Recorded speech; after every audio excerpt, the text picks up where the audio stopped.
Hello everyone, আমার চ্যানেলে তোমাদের সবাইকে স্বাগত। সন্ধেবেলা হলেই রোজ কিছু না কিছু খেতে ইচ্ছা করে, তবে এই গরমে কী খাবে তা বুঝতে পারছো না। চলো, আজকে আমার এই রেসিপিটা সম্পূর্ণভাবে তোমাদের জন্য। আজ আমি বানাতে চলেছি ক্যাফে স্টাইল কোল্ড কফি। এই কোল্ড কফিটা বানানোর জন্য শুধুমাত্র আমাদেরকে 1 প্যাকেট কফি নিতে হবে এবং একটা ডেইরি মিল্ক চকলেট নিতে হবে, এবং একটি পাত্রে আমি প্রথমেই জল ঢেলে নিয়েছি 1 কাপ, এবং তাতে 1/2 কাপ মতো চিনি নিয়ে নিব। এরপর চিনিটাকে আমি সেই জলের সঙ্গে অ্যাড করে দেব।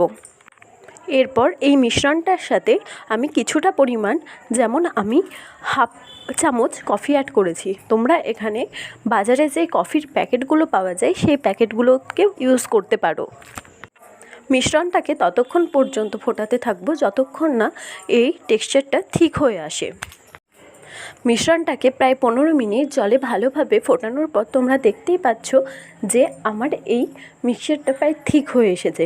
তোমরাও ততক্ষণ ফোটাবে যতক্ষণ না এই টেক্সচারটা ঠিক হয়ে আসে। আমি আগেও বলেছি তোমাদের, মিক্সচারটা যদি ঠিক না হয় তবে কফির ফ্লেভারটা ভালোভাবে কফিতে অ্যাড হবে না। এরপর আমি আবার একটি পাত্রে কিছুটা পরিমাণ জল গরম করে নেব এবং একটা ডেইরি মিল্ক চকলেট নিব, এবং সেটিকে আমি যেইভাবে টুকরো টুকরো করে কাটছি তোমরা দেখতেই পাচ্ছ সেইভাবে কাটবো। আমি এখানে 20 টাকাওয়ালা একটা ডেইরি মিল্ক চকলেট নিয়েছিলাম।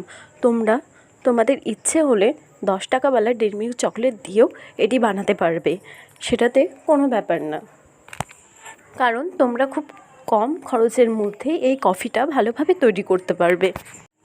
নেক্সট আমি ডবল বয়লার প্রসেসে চকলেটটাকে ভালোভাবে গলিয়ে নেব। চকলেটটাকে ততক্ষণ গলাতে থাকবো যতক্ষণ না এটা একদম গলে স্মুথ হয়ে যায়। তোমরা চকলেটের টেক্সচারটা ভালোভাবে দেখতেই পাচ্ছ কতটা স্মুথ হয়ে গেছে। এবার আমি একটা মুখওয়ালা পাত্রে কিছুটা পরিমাণ বরফ নিয়েছি, তারপর যে চকলেটটাকে গলিয়ে রেখেছিলাম সেই চকলেটটাকে অ্যাড করে নিলাম। আর আমি প্রথমে যে কফি সিরাপটা বানিয়ে রেখেছিলাম সেই সিরাপটাকে অ্যাড করে নিলাম। আমি কফিটাকে আরও টেস্টি বানানোর জন্য আরও কিছুটা পরিমাণ চকলেট পরে এতে আবারও অ্যাড করে দিয়েছিলাম। এরপর এরকম একটা পাত্রে একদম সেমভাবে ততক্ষণ ঝাঁকাবে যতক্ষণ না কফিটা প্রায় ফেনা ফেনা হয়ে আসে।